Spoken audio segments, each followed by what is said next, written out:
welcome to another of Bamboo's Jamaah Nasiha sessions, and welcome to everyone. Glad that you can join us tonight. And even though despite the barriers and restrictions that we have, we could meet through this channel, inshallah. Tonight we'll be discussing a short topic, short Nasiha on brotherhood.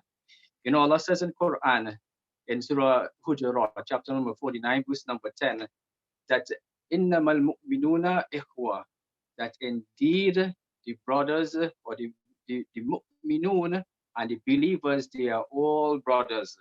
And when we say brothers, we mean brothers and sisters at the same time. So that they are all brothers. And this term that Allah uses in Quran, ikhwa, it's usually used to refer to blood-related siblings, brothers and sisters. But Allah calls the believers ikhwa. That closes the relationship between them. You know, and that is why brotherhood in Islam per se is something that's truly deep. It goes deeper than even our siblings sometimes. It's truly rich, and deep one is definitely a big part of Islam. One of the things that Allah mentions with respect to brotherhood is those or one of the categories that will be under the shade of the Arsh on the day of judgment is those who love one another just for the sake of Allah. Just because that other person worships Allah, that just because that other person takes Allah as their Rabb, and you love them for that purpose. Yesterday was one of the hottest days recorded for the entire year.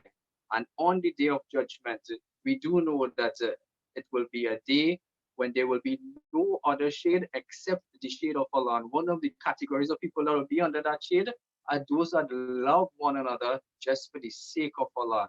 So it's definitely something that's to take note of. We know the famous hadith is mentioned in Sahih Bukhari, where Prophet Muhammad said that the entire ummah, the entire Muslim world and body is like one body per se. And if one part of it feels an ache, and if one part of it hurts, then the entire body hurts. And we know this hadith by memory by now.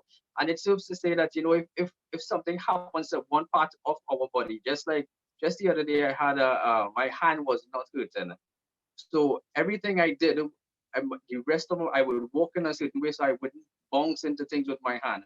Because my hand was hurting, I had to use my other hand to do the same work.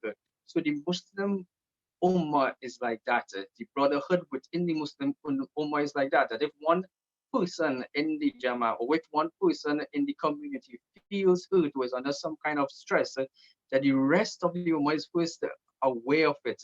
And then being aware of it, they could help out in whatever means or manner that they can help in.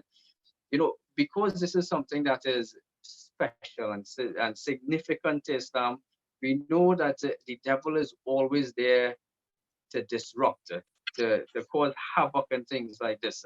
And just even because of our own selves, sometimes due to our own nature, that we see things in a certain way. So when it comes to brotherhood, and it comes to dealing with others, sometimes the devil may sometimes may make us see things in a certain way, but may make us see the faults in someone.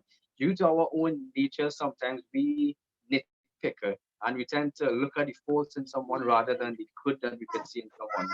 And we said that when we speak about brotherhood, it doesn't just mean brotherhood, but it means sisterhood also. That how the brothers will interact and love and have that mutual love and respect for each other. Similarly, sisters would have that mutual love and respect and the ability to come together in harmony with each other. But some of the times when the shaitan comes and our nafs plays with us, it causes the dynamics of brotherhood and sisterhood to be put to the test. That the shaitan will come and put thoughts in our minds, and sometimes our own actions cause things to get disruptive. That it may cause sometimes in sisterhood the dynamics are different. The babies for the sisters, they tend to form more cliques sometimes, as we see. And you see that this one not talking to that one, and this one watching what the other one wearing maybe, and how this one looks. And with the guys, sometimes they will see, well, what kind of car he driving, he can't line with this crew, and they get cliquish also. So a lot of things tend to divide and shatter the brotherhood and the sisterhood in Islam. one of the main things that happens is we see ourselves better than other people. And sometimes I admonish myself firstly that we see ourselves better. Maybe we have a better car, better house, we have more money than them. So we don't see them on the same light and in the same category. But seeing ourselves better than the other person is the very same sin or the very same thing that Shaitan was kicked out of the heaven for. So it's a satanic act, if you might call it like that. And it's one of the things that shatters or destroys unity in Islam. But seeing ourselves differently or better than the other person. Sometimes we look at the faults in others.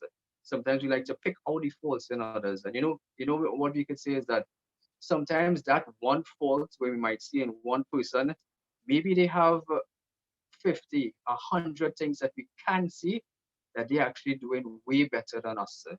Maybe for that one fault that we see in someone, we have 10 times the amount of faults compared to that. So when we look at the faults in someone, let us also look back at ourselves. Abu Hurairah in a hadith mentions that if we see someone doing something, someone doing something wrong, if you ever see the companions doing something wrong, he said, do not go and ridicule them. Don't go and beguile them and ridicule them and as we say in Trinidad, blow them up, but instead make dua to Allah and ask Allah for that person to change, and at the same time ask Allah for their acceptance. So it gives us advice that the manner in which we deal with people and the manner in which we deal with our own Muslim brothers and sisters says enough that we could either invite people to unity and to this mutual love and harmony and peace, or it could be a means of pushing people away and repelling them from it. In one of the hadith, I think it was Ja'far mentions in Shubat al-Iman, that if you see a problem or if you see a sin in one of your companions or one of your brothers, that make 70 excuses for them. There's not a hadith of the Prophet Muhammad, but the general principle is that if you see something in your brother or in your sister, that don't be first to jump to a conclusion. Don't be the first to write them off, but instead make at least 70 excuses for them. So what does this mean? This means that try to not picture the worst for them. Try to give them an excuse for what they may do. And they might be going through some hardship that we don't know. As the hadith of Prophet Muhammad also mentions, that you do not truly believe until until we love each other. We do not truly believe until we love for ourselves what we love for our brother, or what really means we do not truly believe until we love for someone else, for our brother, that which we love for our own selves. And another hadith similar to this I mentioned in the same time, mentioned in Sahih Muslim, that on the day of judgment that there will be certain people that are prevented from going to the hellfire. And one of those people are those who treated other people with the value that they would treat their own selves. So it goes to say that the manner in which we treat our own selves is the manner in which we should treat others. What we love for our own selves is what we should love for others also. What we'd want for ourselves and our families is what we should want for others, and nothing less than that.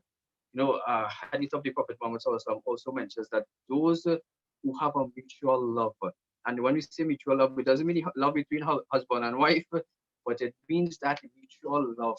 Just because this person worships Allah and this person is his Rabb and his Lord is Allah, and we follow the same deen and we practice the same rules, that we have that love for that person. And hadith mentioned in Jamaah Tirmidhi, that for those who have a mutual love for one another, that on the day of judgment, Allah will create pillars of light for them. They will have pillars of light to maybe guide them. And something that is very significant, that even the prophets and the martyrs would be envied. They would envy them. The word envy is there, and a good envy in the sense. So imagine that we could come on the day of judgment, and we would be envied by the prophets and the martyrs. And we can't even imagine to reach the status of the prophets and the martyrs. And may Allah make us among those that have their companionship in Jannah. We can't even imagine to reach that level, far more so that they are the ones envying us, because we have done such a great act, which was just having that mutual love for Muslim brothers and sisters. And just to end up for special note that for the one, as the hadith mentions, for the one who makes dua for someone else in their absence. So they didn't ask you to make dua for them. They didn't even know you probably make dua for them. That dua is special. Is actually more highly answered. And who does that for us? Is our Muslim brothers and sisters who actually have our care, in their hands. So let us not be among those who destroy the brotherhood that we have. Let us be among those that create pillars of light for ourselves on the day of judgment. If we have disputes and if we have arguments, if we have any differences with anyone else in the Jamaah and within our brotherhood as in Islam, that we solve those arguments, that we put aside those differences, that we come together and unite as one. And let us not destroy our place under the shade of the Arsh of Allah just because of petty differences. And we close off with the same verse as we opened with, where Allah says in Surah Hujurat, chapter 49, verse number 10, that innamal mu'minuna ikhwa, that indeed the believers are brothers. And Allah goes on to say, so reconcile your differences with them, as much as saying that Allah knows that by human nature, by the dealings by the devil coming in between things, that there will be differences. Everyone has their own desires and wants and opinions, and there will be differences, but reconcile your differences. So let us come together, especially in this month of Ramadan, as the most excellent time to put aside our differences, to make a new page forward from here, so that we do have pillars of light on the day of judgment. So we would be in a position where even the prophets and the martyrs would envy us, and we would book our space under the arsh of Allah. I do end here and hope to see you again tomorrow. Logging on. Wal akhiru da'wan. Alhamdulillahi Rabbil Alameen. Wassalamu alaikum wa rahmatullahi wa barakatuh.